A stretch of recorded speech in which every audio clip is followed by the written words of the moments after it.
वज़ीर आज़म शहबाज शरीफ वारड़नि खे पोलियो जा फुड़ा प्यारे मुहिम की शुरुआत कई। पोलियो मुहिम के इफ्तिताही तकरीब खे ख़िताब कंदे सिंध चुगड़ आहे त वालिदैन वारड़नि जे महफूज़ मुस्तक़बिल लाइ पोलियो टीमुनि सां सहकार कनि।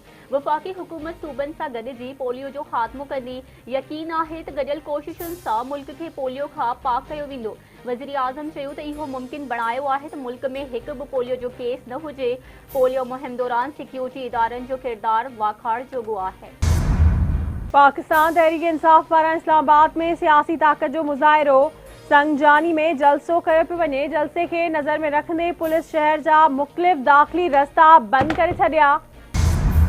असांजे जलसे मां न पीटीआई वारनि जी करतूतुनि मां डपु थिए थो। इस्लामाबाद में जलसो न केपी जी सरकारी वसीलनि ते म्यूज़िकल कॉन्सर्ट थिए पियो।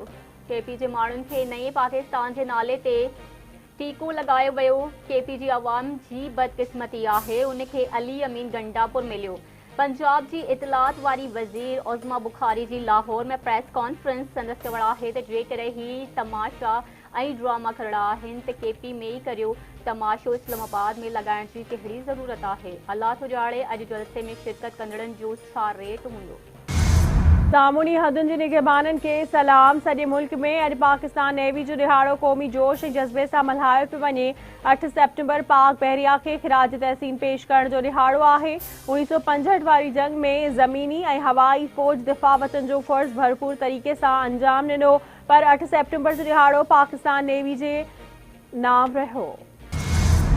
सदर आसिफ अली ज़रदारी वज़ीर आज़म शहबाज शरीफ ऐं वफ़ाक़ी घरू वज़ीर मोहसिन नकवी पारां पंहिंजे बहादुर सामूंडी मुहाफ़िज़नि जी अज़ीम क़ुर्बानियुनि ऐं बेमिसाल ख़िदमतुनि खे ख़राज तहसीन पेश। सदर पारां दिफ़ा वतन में पाक नेवी जी किरदार ऐं जवाननि जी बहादुरी तोड़े क़ुर्बानियुनि जी वाखाण। सदर आसिफ अली ज़रदारी चयो त 1965 वारी जंग में दुश्मन ख़िलाफ़ कामयाब कार्रवाई करे पाक नेवी पाड़ मंझरायो। पाक बहरिया मुल्क के पेश ईंदड़ रिवायती ऐं गैर रिवायती चैलेंजिस के मोड़ण की सलाहियत रखे थी। एक मज़बूत बहरिया पाकिस्तान की सलामती ऐं खुशहाली की ज़ामिन आहे। पाकिस्तान की सामूंडी मुफ़ादन ऐं हदुनि जी दिफ़ा लाइ पाक नेवी हर वक्त तैयार आहे। घरू वज़ीर मोहसिन नकवी जो चवण आहे त 8 सेप्टेम्बर असांजी दिफ़ाई तारीख़ जो हिकु ॿियो अज़ीम आलीशान ऐं यादगार ॾींहुं आहे। 1965 वारी जंग में पाक बहरिया जे सरफरोशन दुश्मन जे सामूंडी ताक़त जो गुरूर मिट्टी में मिलाए छॾियो। सिंध जे वॾे वज़ीर सैयद मुरादी शाह जो सामूंडी फ़ौज जे दिहाड़े ते पैगाम। पाक नेवी जे मुहिब वतन जज़्बे जी वाखाण। वॾे वज़ीर जो चवण आहे त पाक बहरिया दुनिया जी मज़बूत तरीन सामूंडी फ़ौजुनि मां हिकु आहे। पाक नेवी सामूंडी हदनि जी निगरानी लाइ 24 कलाक चौकस रहे थी। असांजे सामूंडी मुहाफ़िज़नि हिन मुल्क लाइ वॾियूं क़ुर्बानियूं ॾिनियूं। पाकिस्तान जी जंगी तारीख़ में पाक बहरिया जो नुमायां किरदार आहे। पाकिस्तान समेत सॼी दुनिया में अॼु ख़वानदगी जो आलमी दिहाड़ो मल्हायो पियो वञे। दिहाड़ो मल्हाइण जो मक़सदु सॼी दुनिया जे करोड़े अणपढ़ियल माण्हुनि खे तालीम जी अहमियत खां रोशनास कराइण आहे। पाकिस्तान में इंसानी हक़नि जी तंज़ीमुनि शरह ख़वानदगी में इज़ाफ़े बाबति कम कंदड़ इदारनि ऐं समाजी तंज़ीमुनि पारां तक़रीबूं मुनक़िद करण जो सिलसिलो जारी। सदर आसिफ अली ज़रदारी जो चवण आहे त क़ौमुनि जो मुक़दर बदिलाइण में तालीम ऐं ख़वानदगी जो अहम किरदार आहे। तालीम ऐं ख़वानदगी असांजी क़ौम जे मुस्तक़बिल जो बुनियाद आहे। अॼु आर्टिकल 25A मुताबिक़ हर इंसान जो बुनियादी हक़ आहे। अॼु असां हर शहरी खे तालीम फ़राहम करण जे अहद जी तजदीद करियूं था। क़ौमी तालीमी एमरजेंसी जो मक़सदु स्कूल न वेंदड़ ॿारनि खे स्कूलनि में दाख़िल करण ऐं 7 करोड़ बालिग माण्हुनि खे तालीम ॾियण आहे। सिंध हुकूमत तालीम जी बुलंद मयार लाइ हमेशा ख़ासि ध्यानु ॾिनो आहे। स्कूलनि खां ॿाहिरि ॿारनि खे स्कूल सां मुंसलिक करण लाइ बहितरीन इंतज़ाम कया आहिनि। माइक्रो स्कूलनि जे क़याम सां 3 लख खां वधीक ॿारनि खे तालीमी इदारनि जो हिसो बणाईंदासीं। सिंध जे वॾे वज़ीर सैयद मुरादी शाह जो आलमी योम ख़वानदगी ते पैगाम। संदसि चवण आहे त 1 लख डिजिटल स्कूल ईंदड़ 2 सालनि अंदरि क़ाइमु करण जो अज़्म ज़रूरु पूरो कंदासीं। जदीद दौर जी घुरिजुनि खे नज़र में रखंदे तालीमी निज़ाम में जिद्दत आणे रहिया आहियूं।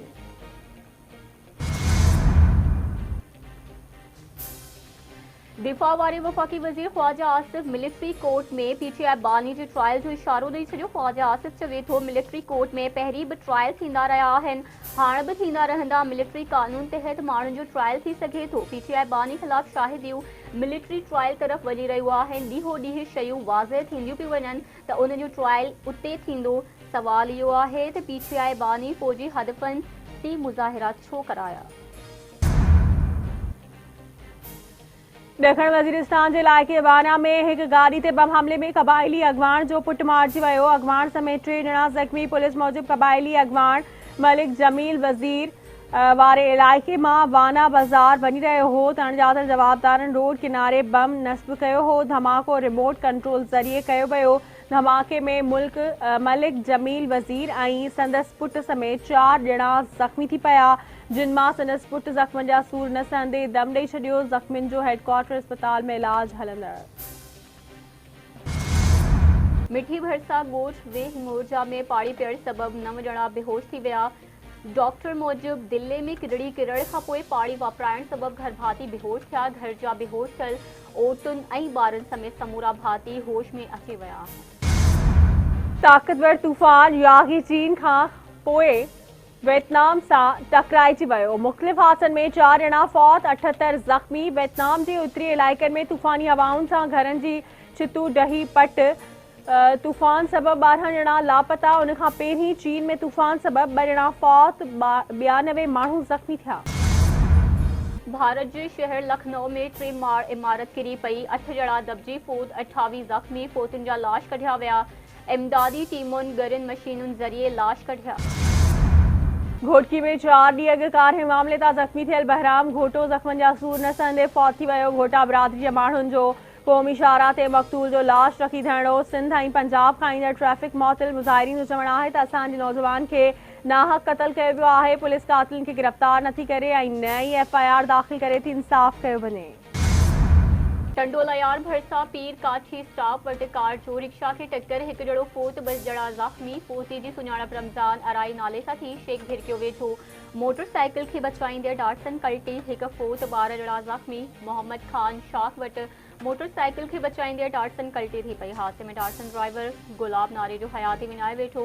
ज़ख़्मियुनि खे अस्पताल मुंतक़िल कयो। कंबर भरसा हथियारबंदनि हथा घर में सुतल नौजवान क़तल। ॻुड़ जुमा ख़ान ब्रोही में हथियारबंदनि फायरिंग करे गुलाम शबीर ब्रोही खे क़तल कयो। सखर जे आबाद थियण जी हद मां गुम थी वियल पोरिया नौजवान जो पतो न पइजी सघियो। पाक कॉलोनी वासी रिक्शो हलाईंदड़ फाइक मलिक जे वारसनि पारां अगवा जो शख़्स ज़ाहिर। वारसनि जो बाज़ियाबी लाइ एहतजाज। बाडरे जे भट्टी चौक वटां मुबैना तौर 24 वरियनि जी नारी हाजरा ब्रोही अगवा।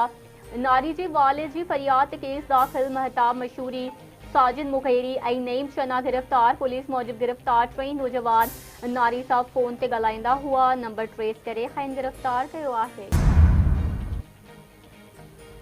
ऐं पनियाखिल भरसा 2 नौजवान पुरस्कार नमूने गुम। बाईजी थाणे जी हद ॻोठ क़ाइम जसकाणी जे रहवासिन अब्दुल कुदूस ऐं इफ्तिखार जसकाणी जे गुमशुदगी जी रिपोर्ट थाणे ते दाख़िल। नौजवाननि जी ॻोल्हा में मदद जी अपील।